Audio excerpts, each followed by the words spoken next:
All right, good afternoon. It's July 22nd. This is the Psycho MMA fan, Big Mike, coming back at you with some reviews of a past event and also the Long Island event happening. Well, it's going to be starting at 4 p.m., so I'm a bit late, but I've been busy with a lot of work. I do want to quickly hit on the event from last Sunday. The main event was Conor McGregor's boy, Gunnar Nelson, or Gunny Nelson, as he likes to call himself, versus Santiago Ponzinibbio. And let me tell you something, Ponzinibbio absolutely knocked Gunnar Nelson into oblivion. During the post-fight conference, Gunnar Nelson stated that he was poked in the eye, he was seeing double vision, and that's probably why he got knocked out. And then he kind of relented. He kind of reversed on that decision and said, well, you know what, whether I got poked in the eye or not, maybe what happened would have occurred anyway. So he's big enough to admit his mistake. You got to give him credit for that, at least. But he absolutely got knocked into oblivion. I believe he landed one clean uppercut, and then his opponent, once again, his name is called Ponzinibbio. He absolutely right-straighted Gunnar Nelson into a quick nap in the octagon. That's called a knockout. All right, and really, this card was actually had a couple of decent fights. This Scotland card, there was a bunch of first round knockouts. I'm not sure whether that was planned or not. I will highlight one bout in particular that was not only a first round knockout, but it was kind of scary. And it was a UFC veteran in Charlie Ward versus a first timer. I believe you can call his last name is Bofando, and he kind of shoved Charlie Ward off of him, and Charlie Ward kind of landed awkwardly on his head, and he was knocked out just by being pushed down. And it was really strange, actually. I've never seen that type of knockout in mixed martial arts. But this opponent, what's his name, Bofando, he's new with that type of performance. I know that Dana White will give him another fight in the UFC, and let's see what happens when he fights against someone else. This new guy in Bofando, he's kind of awkward. He's kind of different. And different is sometimes good. The standard doesn't always work. But it was just a strange fight and a strange win. But a win is a win, especially in the UFC. I also want to talk about the fight between Stevie Ray and Paul Felder. Paul Felder is absolutely ferocious in every way possible. He is just an animal. And he absolutely obliterated Stevie Ray in the first round. They traded in the stand-up, and then they were up against the fence, back and forth. And when Paul Felder got on top of Stevie Ray, it was Elbow City and night-night. And it was an impressive win by Paul Felder. I also heard him call Tuesday Night Contender. He was a color commentator, and he's a natural. I mean, this man is articulate. He knows what he's talking about. He is convincing, and I'm sure Dana White and company was taking notes. Paul Felder is a natural color commentator, and he was absolutely great at that second side job. Wow. So thumbs up in his bout in the octagon in Scotland, and then thumbs up as a color commentator for Tuesday Night Contender. I'm going to move on to this card because I only want to talk for about 5 more minutes.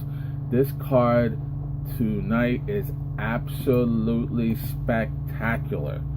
The main event is Chris, the All-American Weidman, versus, and he says they are good friends. So, Kelvin Gastelum has absolutely taken the middleweight division by storm. I just found out that he's ranked number 8 in the middleweight division. I did not realize that. We all know that Chris Weidman is still in the top 5 as of right now. And he is the former middleweight champion who beat the greatest of all time, Anderson Silva. Chris Weidman is making his 3rd fight in 8 months. I've been listening to some podcasts about this bout, and one mixed martial arts commentator stated that if this fight wasn't happening on Long Island, Chris Weidman probably would not take this fight.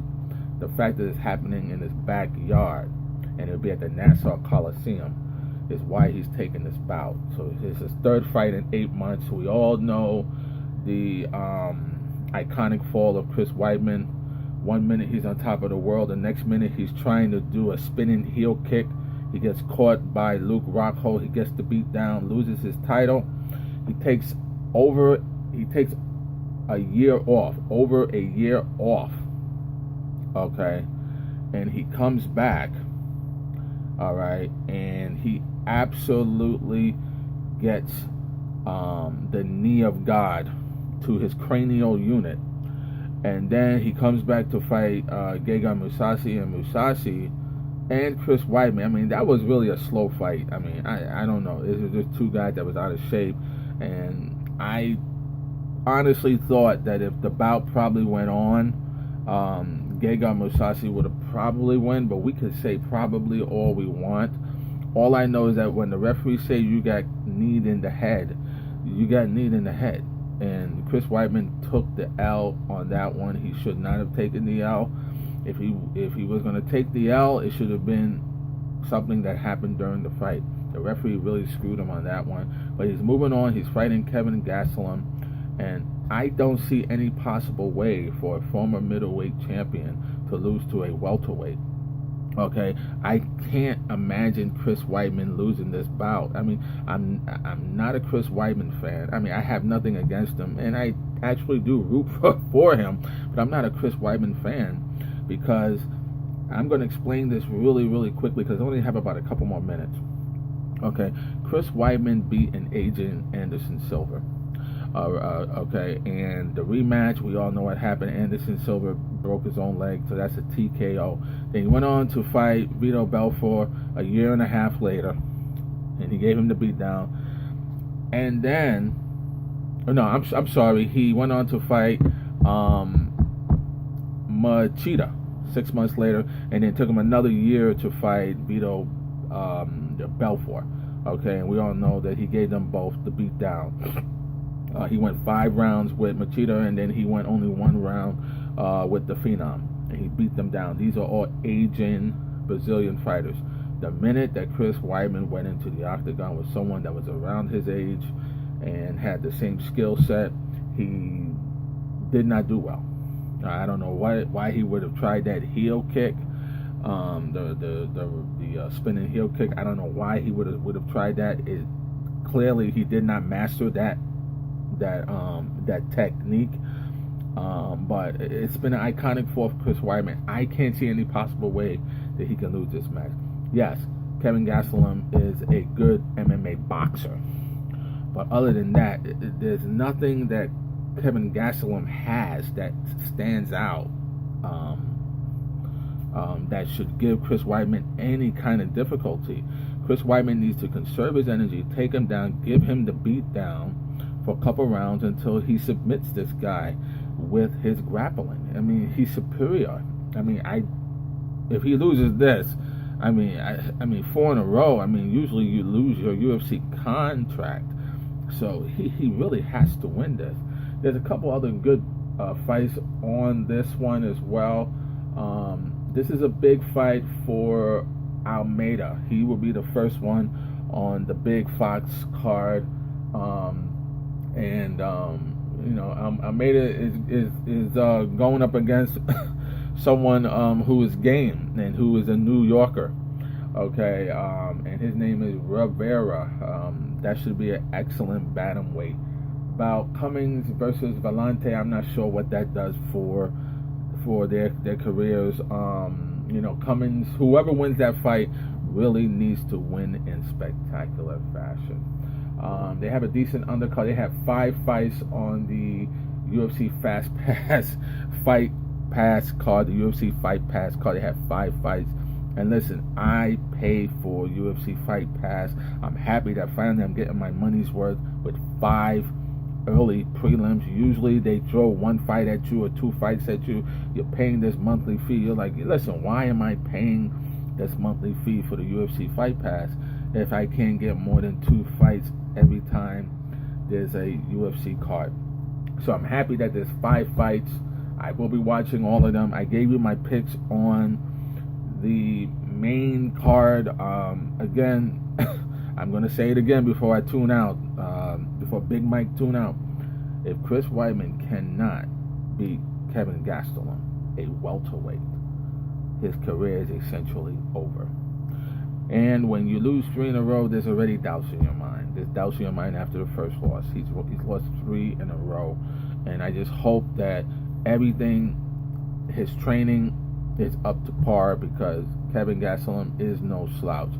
Okay, so let's see what happens. This is the Psycho MMA fan, Big Mike, tuning out. I'm going to be posting this right now.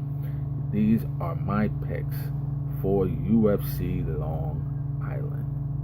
See you after the fights.